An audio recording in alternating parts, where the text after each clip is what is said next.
Muito boa noite, final de expediente, graças a Deus, sexta-feira em São Paulo, dia 26 de outubro de 2018, exatamente, 19h35. O vídeo é de número 135, a voz do homem é a voz de Deus. Não sou eu que estou afirmando isso, não é? Eles que dizem aí, sabe, em várias ocasiões, recentemente ouvi. Então, quando as pessoas unem a sua voz para um objetivo qualquer, logo alguém diz, olha, é a voz de Deus. Nunca foi, não é, não será. O máximo que pode acontecer com a multidão é o clamor. Lembra do clamor lá no Egito, quando Deus disse, eu ouvi o clamor do meu povo? Isso é diferente. Clamor é outra coisa, né? Eu começo lendo João 10:26, que é um texto bastante conhecido, e quando Jesus lá, né, confabulando com os judeus, e acerca da sua divindade, da sua deidade, dos dados do seu projeto de vida para a salvação da humanidade, revelando-se ao homem, eles não criam, e Jesus disse, olha, as minhas ovelhas ouvem a minha voz, e eu conheço-as, e elas me seguem, e dou-lhes a vida eterna, e nunca hão de perecer, e ninguém as arrebatará das minhas mãos. João 10:26. Eu devo até dizer, com base nesse texto, que é uma das razões pelas quais ninguém fica aí preocupado achando que estamos seguindo Bolsonaro, que estamos seguindo quem quer que seja, outro líder político. Não. Nós, cristãos de verdade, que lê Bíblia, que ama a palavra do Senhor, não segue ninguém, apenas arrazoa acerca das circunstâncias e procura escolher aquilo que é melhor para a nação, como pretendemos, se Deus assim permitir, fazer essa escolha do 17 no próximo domingo, para mudar a página do nosso Brasil. Mas não seguimos ninguém. A voz do homem não é a voz de Deus. Então Jesus disse isto, né? As ovelhas conhecem a minha voz. A gente conhece a voz do Senhor e seguimos rigorosamente, lutamos para servi-lo. Com relação a essa questão de voz de Deus e outras coisas mais, nós temos muitos exemplos na história da humanidade e claro que não daria para relatar todas, mas entre essas eu me lembrei aqui de falar sobre Adolf Hitler, não é? Por volta de 1919, quando assumiu o governo e o seu partido tomou conta de tudo, disse dele que o nazismo nunca teria chegado tão longe sem a liderança carismática de Hitler, um sujeito que hipnotizava as multidões em seus comícios e tinha um poder de convencimento difícil de ser igualado. No palanque ele encarnava o mito do corpo da Alemanha, cujo sistema circulatório era a massa que o aplaudia com a maior devoção. De fato, isso aconteceu,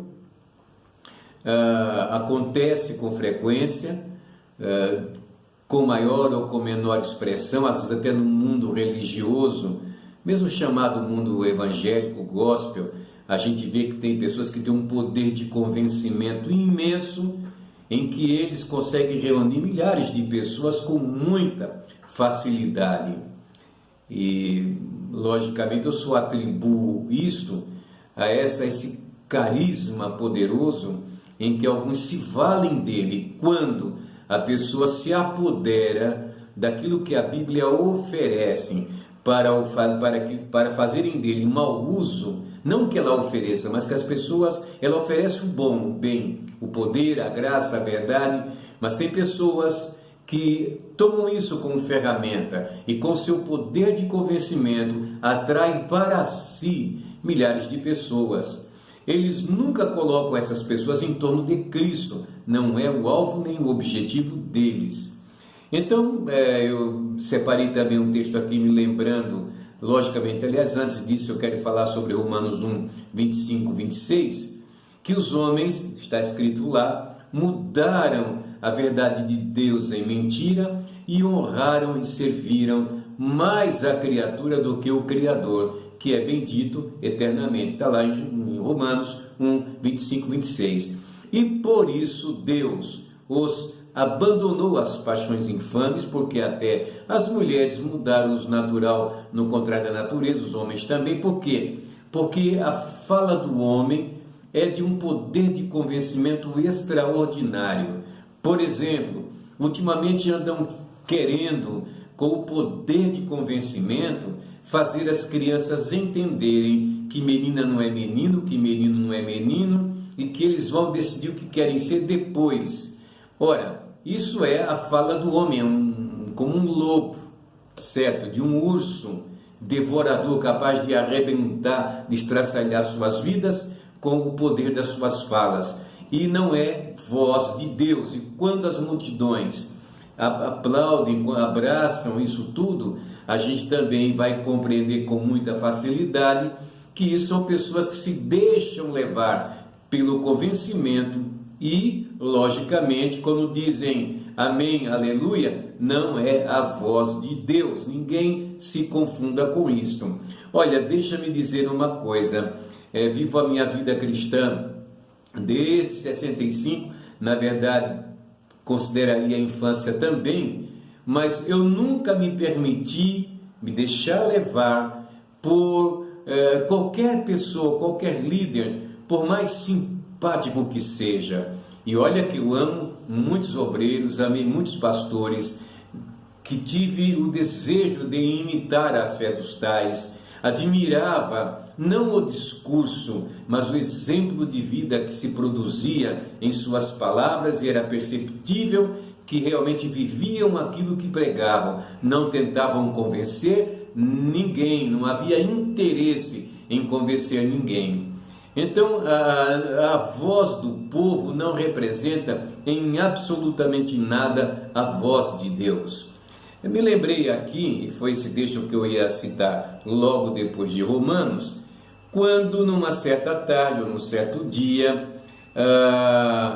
Herodes se colocou em pé para fazer um discurso, lá em Atos 12, 21 a 25, e diz que no dia designado, ele vestindo vestes reais, estava sentado no tribunal e fez uma prática. Ora, isso balançou o coração do povo, que disse: é voz de Deus e não de homem. Veja a que ponto chega o ser humano. É voz de Deus. Há pessoas que você pode falar até contra Deus, ou contra a Bíblia, ou contra o que for, mas não fale contra certos líderes que existem por aí. Vai arrumar uma encrenca federal. Então, aqui está. Ele fez aquele discurso, o povo se inflamou de uma tal maneira e disse: é voz de Deus e não de homem. Sabe o que aconteceu? Ele simplesmente encheu-se, de vaidade, não deu glórias a Deus, e diz a Bíblia que ele foi ferido pelo anjo do Senhor e morreu porque não deu glórias a Deus. É exatamente isto. Quando Deus realmente fala, vamos acertar esses detalhes aqui, né?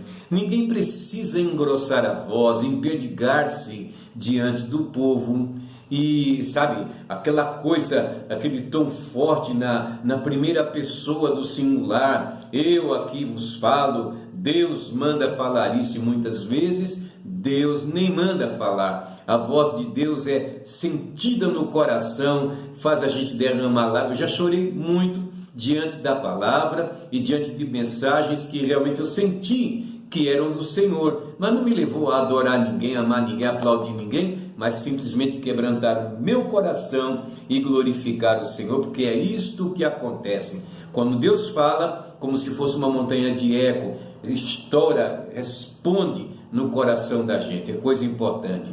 Aí eu cito aqui o caso de Samuel, que pela madrugada era chamado pelo Senhor. A princípio não entendia, até que ele disse: olha, meu filho, quando chamar novamente, diga: eis-me aqui. E aí Samuel entendeu a mensagem. Quando Deus chamou Samuel pela madrugada, ele disse: eis-me aqui. Deus falou com ele. Que Deus possa falar com o teu coração, contigo, mas não se deixe levar pela grandeza do discurso, não se deixe levar pela beleza da retórica. Jesus é a verdade, a sua palavra é singular. Se você ler os evangelhos, você vai perceber a maneira como Jesus transmitia a sua verdade para o coração do povo, a ponto deles mesmos chegarem e dizerem: ele não é como os demais, ele prega com virtude. Não é? Por acaso não ardia o nosso coração quando ele nos falava? Até acerca de Paulo também diziam dele: